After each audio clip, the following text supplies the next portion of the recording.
Oke, jadi selanjutnya adalah bagaimana caranya kita untuk menghasilkan ide-ide yang baik di dalam tahap permunculan ide. Jadi yang pertama tahapnya itu adalah mencari daftar atribut atau membuat daftar atribut. Jadi daftar atribut ini menjadi sebuah teknik di mana nanti perusahaan atau orang-orang yang in charge di dalam memunculkan ide yang tadi sudah saya sebutkan, dia membuat daftar atribut utama dari produk lama dan modifikasi dari setiap atribut dalam upaya untuk mencari produk yang lebih baik. Jadi misalnya nih gitu ya, contohnya itu adalah obeng. Jadi misalkan atributnya itu adalah batangan, besi bundar, pegangan dari kayu, kemudian dioperasikan secara manual dan tenaga putarannya itu diperoleh dari kegiatan memutar. Nah itu kemudian orang-orang di dalam perusahaan yang kaitannya adalah dia mencari atribut-atribut yang berhubungan dengan kegiatan fungsi ataupun bentuk daripada obeng, kemudian dia mengembangkan produk baru dengan mempertimbangkan cara untuk bagaimana caranya meningkatkan kinerja atau daya tarik dari produknya itu. Jadi kemudian bisa nih gitu ya, batangan bundar itu diubah jadi segi 6 sehingga dapat ditambahkan pegangan untuk memperkuat tenaga putarannya. Kemudian bisa diubah menjadi listrik gitu ya, yang sekarang mungkin teman-teman juga pernah temui. Kemudian ide yang kedua atributnya gitu ya, caranya setelah membuat daftar atribut itu adalah melakukan yang namanya force relationship gitu ya. Jadi tekniknya ini itu dipertimbangkan kaitannya mencari atau mempertimbangkan objek ya yang keterkaitan satu sama lainnya itu ada. Misalnya produsen peralatan kantor pengen merancang meja kerja eksekutif baru gitu. Kemudian beberapa objek didaftar kayak meja kerja, televisi, jam, komputer dan lain sebagainya, yang mana nanti hasilnya merupakan meja kerja elektronik dengan panel seperti yang terdapat di kokpit pesawat. Yang ketiga itu adalah analisis morfologi. Di dalam analisis morfologi itu nanti dia harus mengidentifikasi dimensi struktural masalah dan menguji hubungan di antaranya. Misalnya nih ya, permasalahan yang berkaitan dengan pemindahan satu dari tempat tertentu ke tempat lainnya dengan menggunakan kendaraan. Jadi dimensi utamanya itu adalah kendaraan gitu ya, yang perantaranya itu udara, minyak, permukaan kertas, roda, rel dan lain sebagainya. Kemudian sumber tenaganya apa nih gitu ya, ada tekanan udara, mesin uap dan lain sebagainya. Nah kemudian kendaraan jenis kereta dengan tenaga dari mesin uap kemudian berubah ke yang lainnya ya. Kemudian manfaat potensial dari melakukan yang namanya analisis morfologi ini adalah bagaimana caranya merancang berbagai kombinasi baru yang berpotensi menjadi cikal bakal daripada produk baru tersendiri itu seperti apa.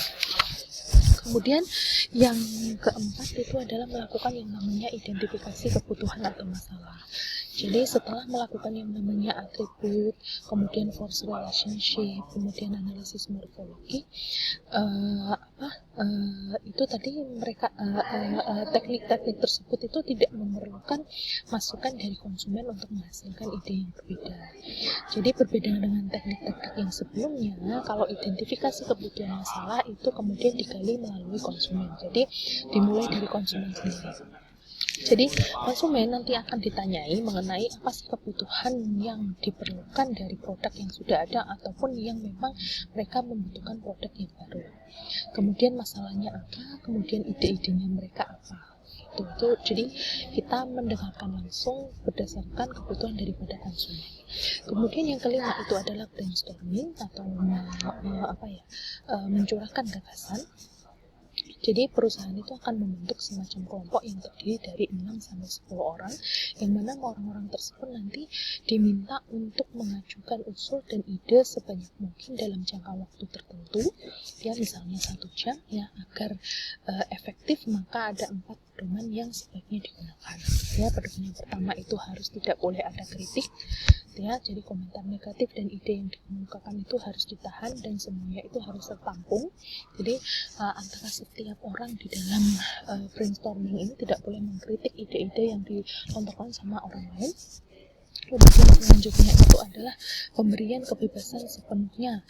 Maksudnya itu semakin liar gitu ya, semakin gila ide yang bisa dikemukakan, maka itu semakin baik ya, karena lebih mudah mengurangi daripada memancing munculnya ide itu sendiri seperti apa. Jadi saking karena menciptakan ide susah ya, jadi ketika ada ide-ide gila itu muncul, maka akan semakin baik karena memancing untuk peserta brainstorming lainnya untuk memunculkan ide juga. Kemudian mendorong kuantitas, jadi di mana semakin banyak jumlah ide, jadi semakin besar juga kemungkinan diperolehnya ide yang baik. Dan yang terakhir adalah mendukung penggabungan dan perbaikan ide. Kemudian yang teknik selanjutnya adalah sinektik, gitu ya. Karena kadang metode brainstorming itu kan menghasilkan pemecahan masalah yang terlalu cepat, gitu ya, atau tergesa-gesa, ya, karena hanya ada batasan waktu untuk menciptakan ide. Jadi juga tidak bisa mengembangkan perspektif yang kadang-kadang itu malah krusial, gitu ya, bagi perusahaan keputusannya. Maka ada teknik lain yang disebut dengan metode sinektik. Ya. Jadi ada 5 prinsip pokok gitu ya, yang jadi acuan di dalam metode sinektik. Yang pertama itu adalah penundaan. Jadi kita melihat dulu sudut pandang, baru melihat pemecahannya seperti apa.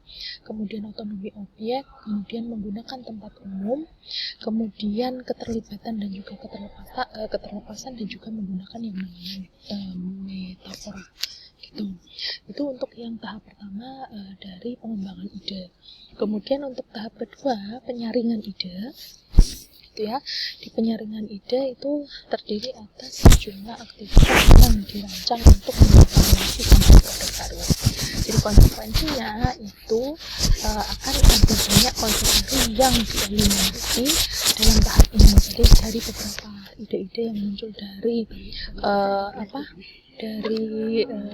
penciptaan ide itu ya, itu kemudian di penyaringan ide adalah dari setiap ide-ide yang tadi sudah dimunculkan itu kita saring atau dieliminasi pada tahap ini. Jadi informasi yang diperoleh itu membantu pihak manajemen untuk yang pertama dia bisa memproyeksikan tingkat permintaan potensialnya yang dibutuhkan oleh perusahaan seperti apa. Kemudian mengidentifikasi peluang keberhasilan produk, kemudian memperkirakan tingkat kanibalisasi yang mungkin akan muncul dari dibuatnya produk tersebut. Nah, kemudian kegiatan-kegiatan penyaringan yang dilakukan itu bisa meliputi studi potensi pasar, kemudian pengujian konsep, dan juga yang namanya model scoring. Jadi untuk studi potensial pasar itu kita bisa lihat dari tingkat pembelian potensial dan juga seperti apa situasi persaingan di pasarnya. Untuk pengujian konsep, nanti kita akan berusaha mengukur atau perusahaan akan berusaha untuk mengukur minat pembeli atau produk sebelum prototipe aktualnya itu akan dikembangkan. Kemudian yang terakhir atau yang model scoring itu dia si manajer yang ada di dalam perusahaan atau nanti manajer R&D-nya itu mereka akan menyusun peringkat daya tarik secara umum dari konsep produk baru atau melakukan ranking dari konsep-konsep yang saling terkait. Itu untuk tahap yang kedua. Tahap yang ketiga kita akan melakukan yang namanya pengembangan produk. Ya, jadi ide-ide yang menarik itu nanti disempurnakan dengan adanya konsep produk yang nanti akan diuji terlebih dahulu. Kemudian 3 kegiatan utama yang ada di pengembangan produk itu ada yang namanya pengembangan arsitektur, kemudian aplikasi desain industri, dan juga penilaian atas persyaratan atau kebutuhan manufaktur, dan uji kinerja yang selanjutnya nanti akan bermanfaat untuk memperoleh informasi berkenaan dengan keputusan penetapan harga dan biaya pemasaran. Tahap yang selanjutnya itu adalah melakukan yang namanya pengujian pasar. Ya, pengujian pasar nanti bertujuan untuk bisa memberikan penilaian lebih rinci, kemudian mengidentifikasi penyesuaian akhir dan juga menetapkan elemen yang penting dalam program pemasaran dan digunakan untuk memperkenalkan produk pasar. Kemudian kegiatan yang dilakukan di dalam pengujian pasar itu ada pengujian teknis, kemudian pengujian preferensi dan kepuasan, kemudian estimasi tingkat pembelian berulang, kemudian